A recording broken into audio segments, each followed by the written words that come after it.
domestically, Mark, in a number of controversies, layers of controversy around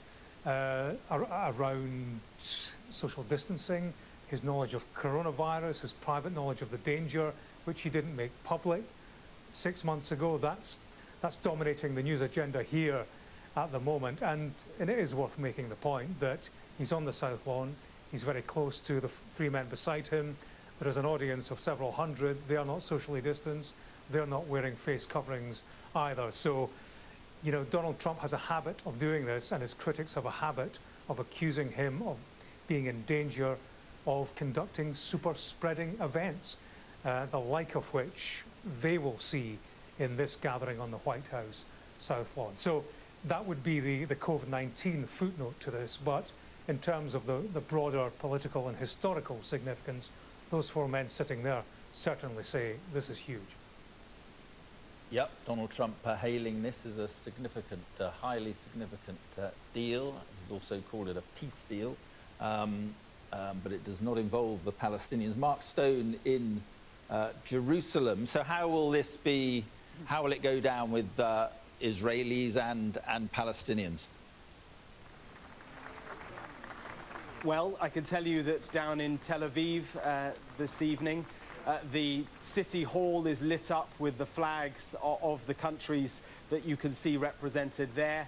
On the old city wall of Jerusalem, just behind me there, you can't make it out from here, but also those same flags have been projected onto the wall of that city. A city, incidentally, that many Palestinians are unable to visit. If they live in the West Bank, if they live in Gaza, behind walls and fences that Israel has created, it says, for security reasons, unless they have a travel permit, they are not able to come to the old city. I've met countless Palestinians over the course of my time here who say they would dearly love to travel just a few miles from wherever they live, be it Bethlehem, Hebron, Ramallah, and come to the old city, visit the Al-Aqsa Mosque that Donald Trump mentioned a few times there.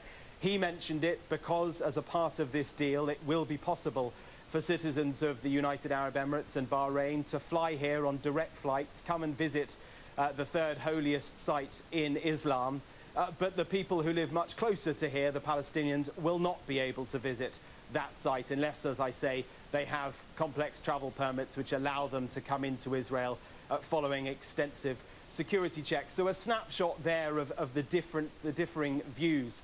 I can also tell you that within the last half an hour, there have been air raid sirens that have gone off down in Ashdod and Ashkelon, two cities in the south of Israel.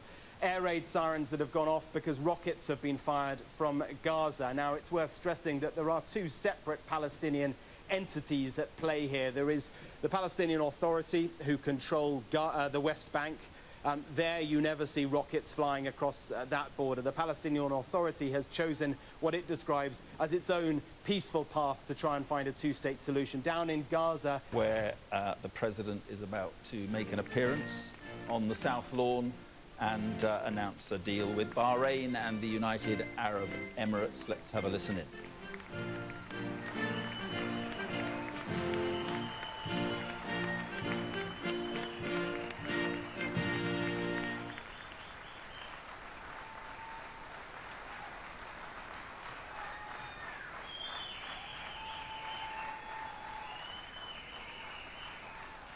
Thank you very much. Please. Thank you.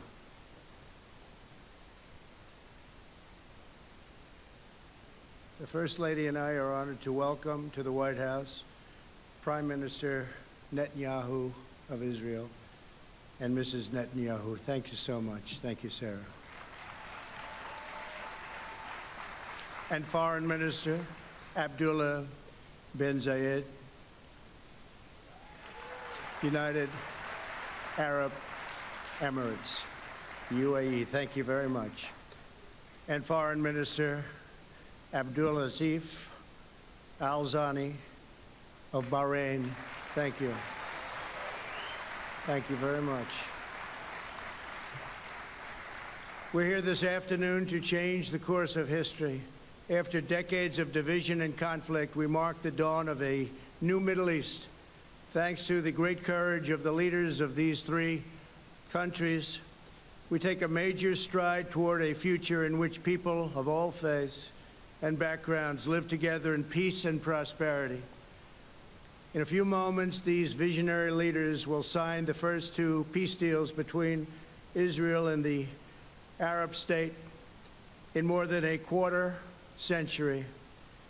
In Israel's entire history, there have previously been only two such agreements. Now we have achieved two in a single month, and there are more to follow.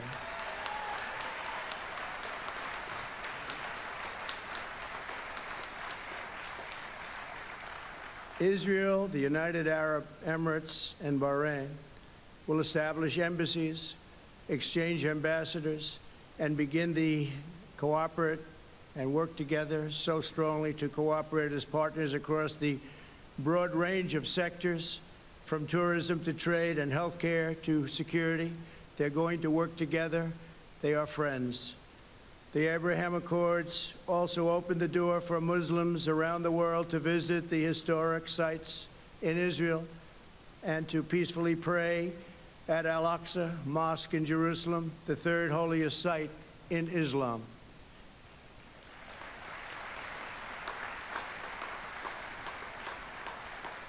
Together, these agreements will serve as the foundation for a comprehensive peace across the entire region, something which nobody thought was possible, certainly not in this day and age, maybe in many decades from now, but one founded on shared interests, mutual respect, and friendship.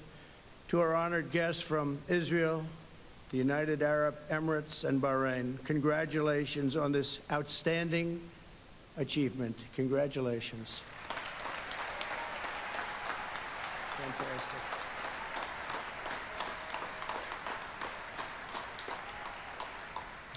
I also want to thank Vice President Mike Pence. Thank you, Mike. Great job. Secretary of State Mike Pompeo. Mike, thank you very much. National Security Advisor Robert O'Brien. Robert, thank you. Mr. Jared Kushner. Jared, thank you very much. Ambassador Brian Hook. Thank you very much, Brian. Thank you. Thank you. And Avi Berkowitz. Avi, thank you very much. I also want to give a very special thanks. He's been an incredible ambassador to Israel. David Friedman.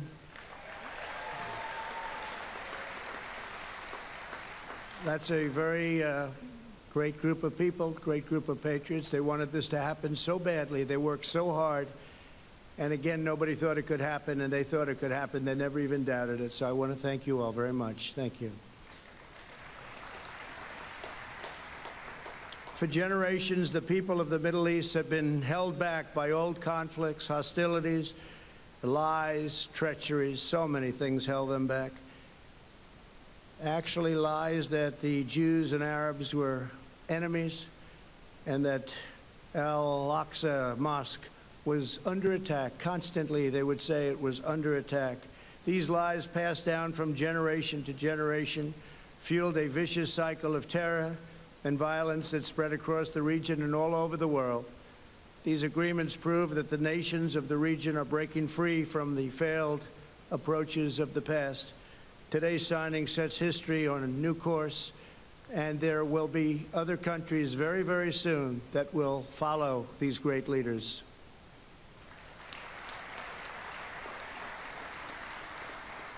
The people of the Middle East will no longer allow hatred of Israel to be fomented as an excuse for radicalism or extremism, so important. And they'll no longer allow the great destiny of their region to be denied. On my first foreign trip as president, I had the honor of addressing the leaders of more than 54 Arab and Muslim nations in Saudi Arabia. My message that day was very simple. I urged the nations of the Middle East to set aside their differences, unite against the common enemy of civilization, and work together toward the noble aims of security and prosperity. I offered America's friendship. I offered America's help. But I said clearly that the nations of the regions had to decide what kind of a future they wanted for their children and for their families and for their nation itself. No one could make that choice for them. They had to do that themselves. Today, the world sees that they're choosing cooperation over conflict, friendship over enmity, prosperity over poverty, and hope over despair. They are choosing a future in which Arabs and Israelis, Muslims, Jews, and Christians can live together, pray together, and dream together, side by side in harmony, community, and peace. Once again, let me congratulate the people of Israel, the people of the United Arab Emirates, and the people of the Kingdom of Bahrain. God bless you all. This is an incredible day for the world. This is a really wonderful and beautiful occasion. I want to thank all of the members of Congress for being here. Senators, congressmen, congresswomen, we just appreciate it so much. Everybody wanted to be here. It's a very important day for the world. It's a very important day for peace. Before the parties sign the accords, I'd like to ask Prime Minister Netanyahu to say a few words, followed by the Foreign Minister of the United Arab Emirates and the Foreign Minister of Bahrain. Thank you very much. It's a great honor. Thank you.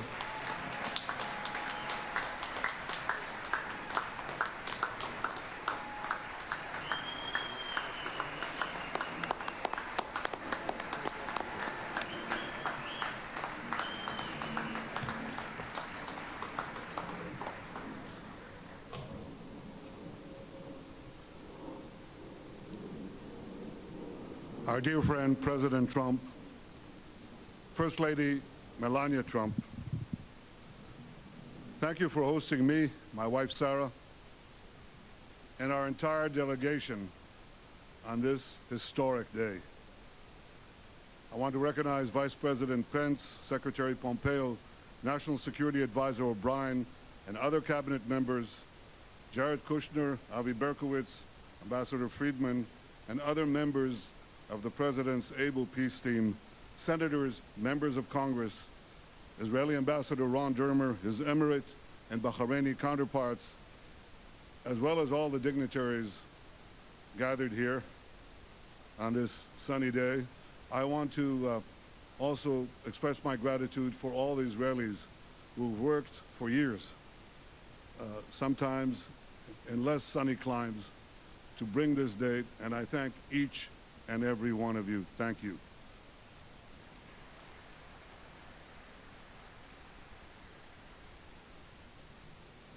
Ladies and gentlemen, Mr. President, this day is a pivot of history. It heralds a new dawn of peace. For thousands of years, the Jewish people prayed. So we're going to leave the White House there, where that ceremony is underway with Donald Trump and Benjamin Netanyahu addressing the guests on the South Lawn, and we'll be back for the signing of that deal. I am grateful to you, President Trump. And now moving on to COVID here, and new government data reveals that almost 1 in 10 schools in England have had to close or partially close because of coronavirus concerns. The figures show 8% of state schools in England were at least partially shut last week.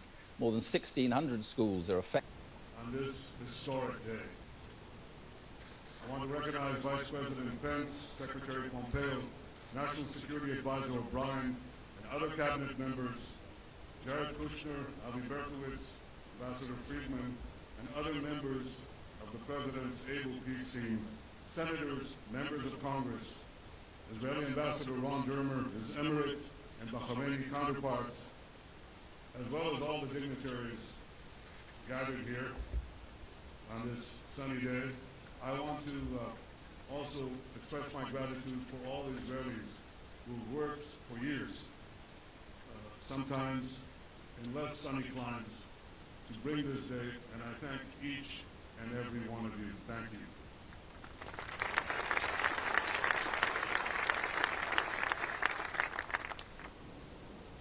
Ladies and gentlemen, Mr. President, this day is a pivot of history. It heralds a new dawn of peace. For thousands of years, the Jewish people have prayed for peace. For decades, the Jewish state has prayed for peace. And this is why today we're filled with such profound gratitude. I am grateful to you, President Trump, for your decisive leadership. You have unequivocally stood by Israel's side.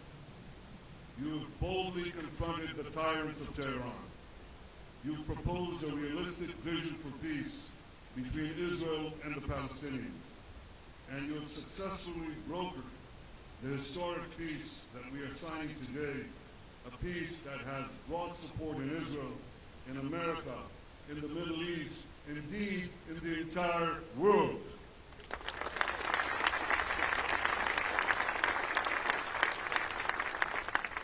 I am grateful to Crown Prince Mohammed bin Zayed of the United Arab Emirates and to you, Foreign Minister Abdullah bin Zayed.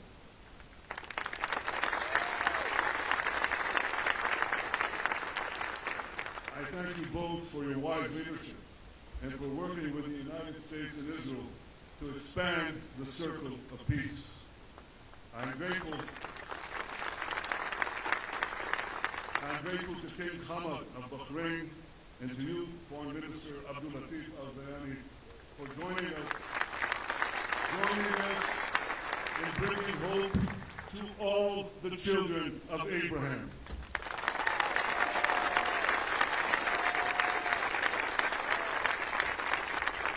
To all of Israel's friends in the Middle East, those who are with us today and those who will join us tomorrow, I say, Assalamu alaikum. Peace unto you. Shalom.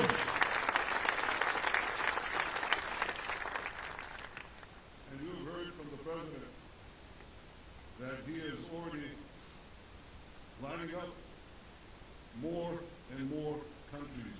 This is unimaginable a few years ago, but with resolve, determination, a fresh look at the way peace is done, this is being achieved. Thank you, Mr. President.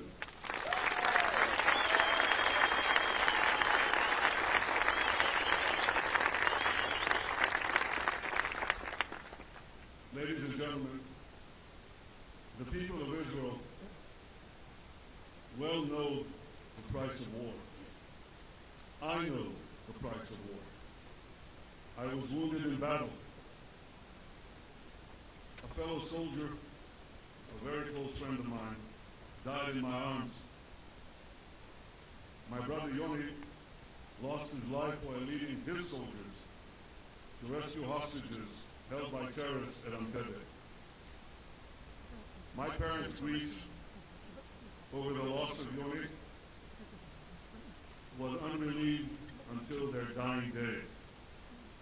And over the years, when I've come to console the families of Israel's fallen soldiers and victims of terror, I have seen that same grief countless times. And this is why I am so deeply moved to be here today. For those who bear the wounds of war, cherish the blessings of peace.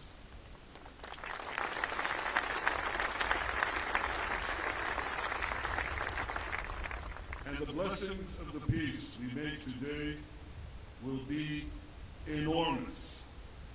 First, because this peace will eventually expand to include other Arab states, and ultimately it can end the Arab-Israeli conflict once and for all.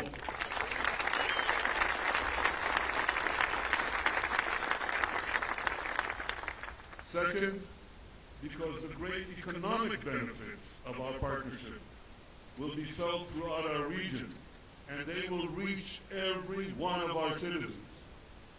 And third, because this is not only a peace between leaders, it's a peace between peoples. Israelis, Emiratis, and Bahrainis are already embracing one another. We are eager to invest in a future of partnership, prosperity, and peace. We've already begun to cooperate on combating Corona, and I'm sure that together we can find solutions to many of the problems that afflict our region and beyond. So despite the many challenges and hardships that we all face, despite all that, let us pause for a moment to appreciate this remarkable day. Let us rise above any political divide. Let us put all cynicism aside. Let us feel, on this day, the pulse of history. For long after the pandemic is gone, the peace we make today will endure. Ladies and gentlemen, I have devoted my life to securing Israel's place among the nations to ensure the future of the one and only Jewish state. To accomplish that goal, I work to make Israel strong, very strong. For history has taught us that strength brings security, strength brings allies, and ultimately, and this is something President Trump has said again and again, ultimately, strength brings peace.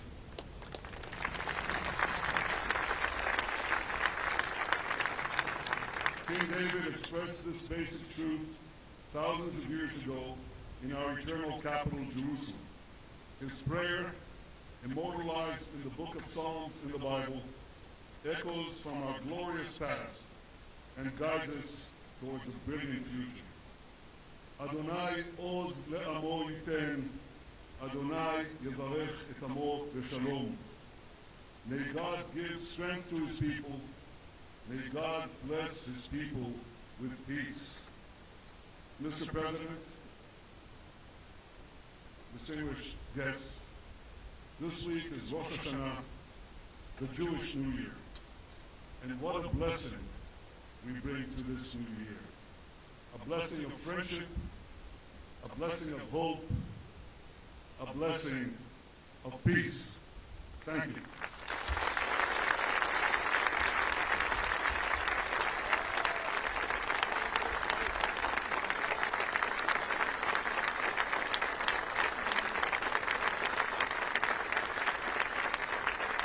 Ladies and gentlemen, His Highness, the Minister of Foreign Affairs and International Cooperation of the United Arab Emirates.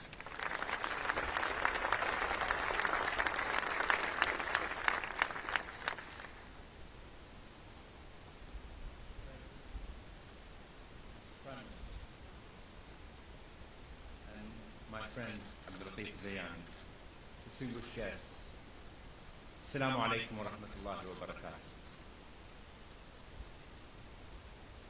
Let me start by conveying the best regards of the UAE people and the leadership, and especially at Hamid Zaid, Hume's president, and everyone gathered here today. I'll continue my speech in Arabic, and I'm sure there will be translation to that. أقف اليوم أمد يد سلام وأستقبل يد سلام. نقول في ديننا الإسلامي اللهم أنت السلام ومنك السلام. فالبحث عن السلم مبدأ أصيل، ولكن المبادئ تتحقق فعلا عندما تتحول إلى أفعال.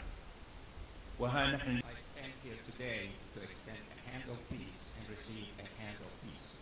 In our faith, we say, "O God, you are peace, and from you comes peace."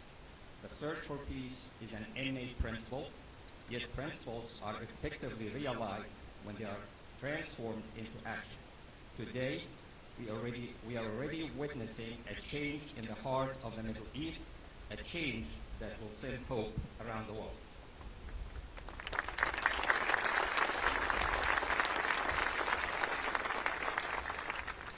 لم تكن هذه المبادرة ممكنة لولا جهود فخامة الرئيس الأمريكي دونالد ترامب. This initiative would not have been possible without the efforts of His Excellency President Donald Trump and his team, who worked hard and sincerely for us all to reach here. Most notably, my counterpart, Secretary of State Mike Pompeo, and Jared Kushner, Senior Advisor to the President of the United States, and all those who are genuine about the principle of peace in the United States, who have strived to realize this major achievement. Thank you.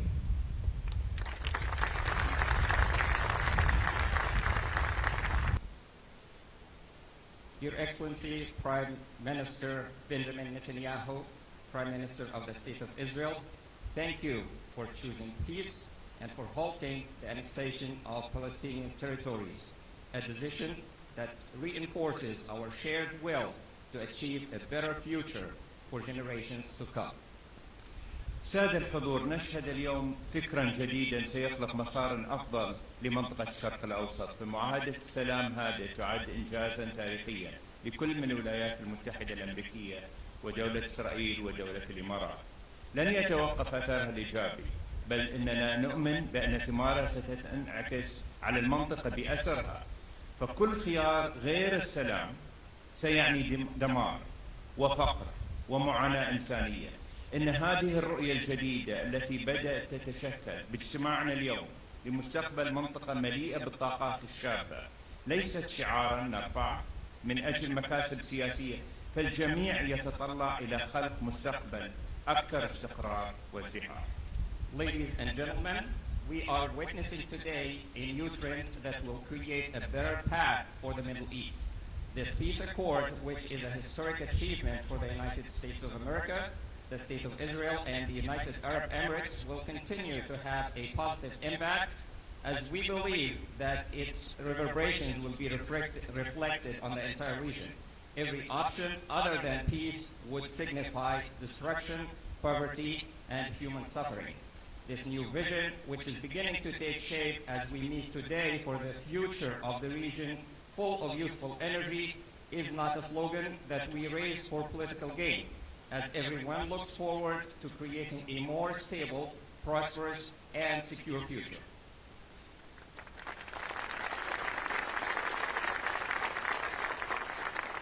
في زمن يسود فيه العلم يتطلع شباب المنطقة ليكونوا جزءا من هذا الحراك الإنساني، وكم يسعدنا أن تكون الإمارات جزءا من قوة الدفع هذا نحو الاستقرار ونمو الطاقات البشرية. At a time when science is prevailing, the region's youth are looking forward to taking part in this great humanitarian movement. We are pleased that the United Arab Emirates will be part of the momentum towards stability and the growth of human potential in a new civilized approach that opens wide the doors of opportunity for those who look forward towards peace, prosperity, and the future. Our societies today possess the foundation of modern human development, such as infrastructure, a solid economy, and scientific achievements that will enable them to advance the future of the Middle East. تؤمن الإمارات بأن دور الولايات المتحدة في المنطقة. The United Arab Emirates believes that the role of the United States in the Middle East is positive, and this belief is evidenced by the accord that we are signing today at the White House, for which you have taken the lead, and will remain a beacon in human history for all peace-loving people around the world. And as for us in the United Arab Emirates, this accord will enable us to continue to stand by the Palestinian people and realize their hopes for an independent state within a stable and prosperous region. This accord builds upon previous peace agreements signed by Arab nations with the State of Israel. The aim of all these treaties is to work towards stability and sustainable development. هذه السنة صعبة على العالم. In this difficult year, when the world is suffering from the repercussions of the COVID-19 pandemic, my country, the United Arab Emirates, has reinforced its humanitarian commitments established by our nation's founding father, Sheikh Zayed, who taught us that standing with others, regardless of the religious or ethnic affiliation, is a humanitarian duty and a firm principle.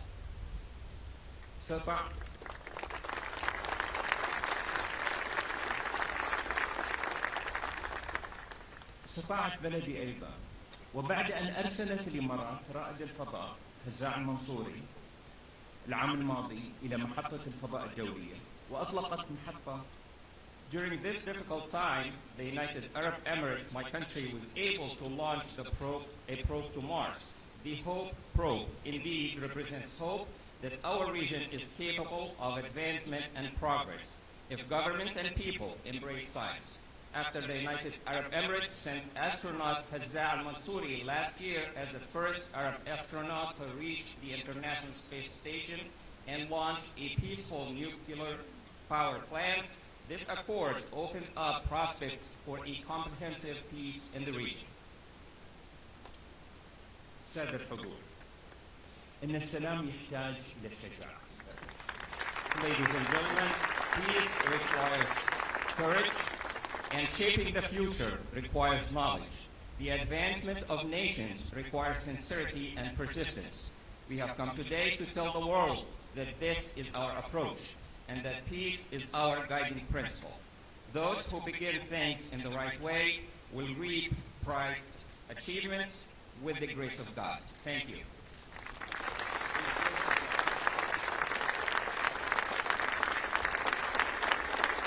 Ladies and gentlemen, the Minister of the Foreign Affairs of the Kingdom of Bahrain.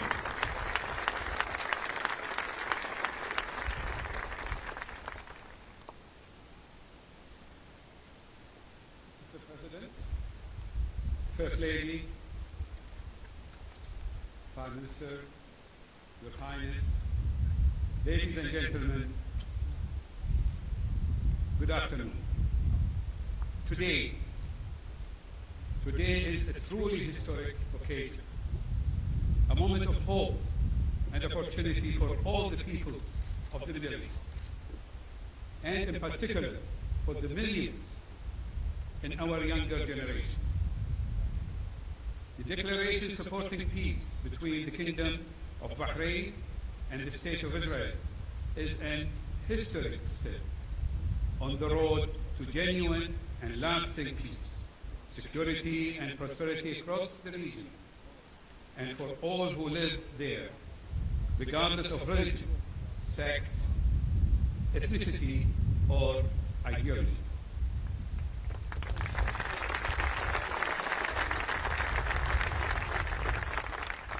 For too long, the Middle East has been set back by conflict and mistrust, causing untold destruction and thwarting the potential of generations of our best and brightest young people.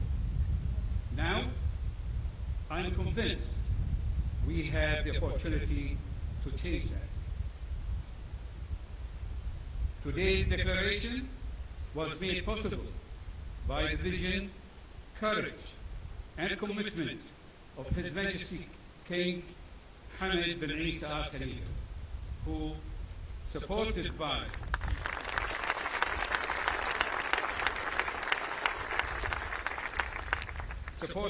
the people of Bahrain, has protected, institutionalized, and enhanced Bahrain's centuries-old spirit of coexistence and harmony, and has the wisdom to recognize that genuine cooperation is the most effective means to achieve peace and to safeguard legitimate rights.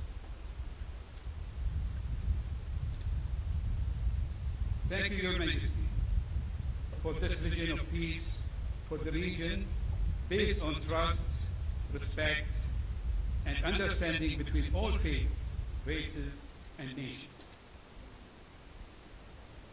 To our brothers in the United Arab Emirates, I congratulate you on your own momentous peace accord being signed today with Israel.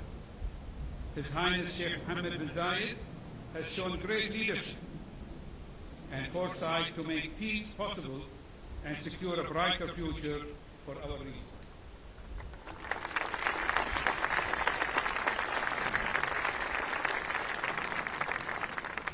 For the State of Israel and Prime Minister Netanyahu, we welcome and appreciate these steps from you and your government, recognizing that enduring peace and security is only possible through a genuine engagement that protects the rights and interests of countries and peoples in the region.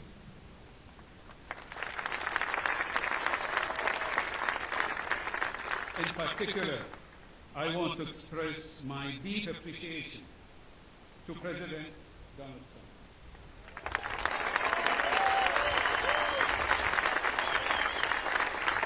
and his administration.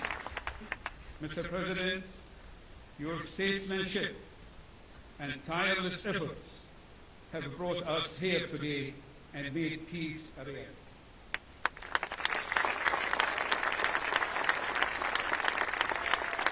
And to Secretary Pompeo, Senior Advisor Jared Kushner, and Special Representative Abby Brikovitz, who have,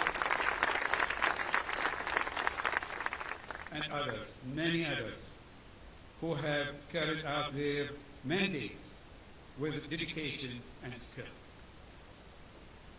Ladies and gentlemen, today's agreement is an important first step, and it is now incumbent on us to work urgently and actively to bring about the lasting peace and security our peoples deserve.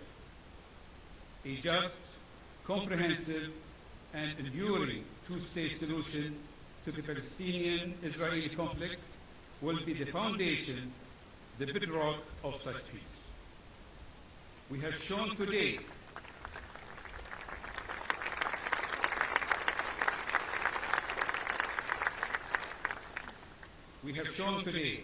that such a path is possible, even realistic. What was only dreamed of a few years ago is now achievable, and we can see before us a golden opportunity for peace, security, and prosperity for our region. Let us, together and with our international partners, waste no time and seize it. Thank you.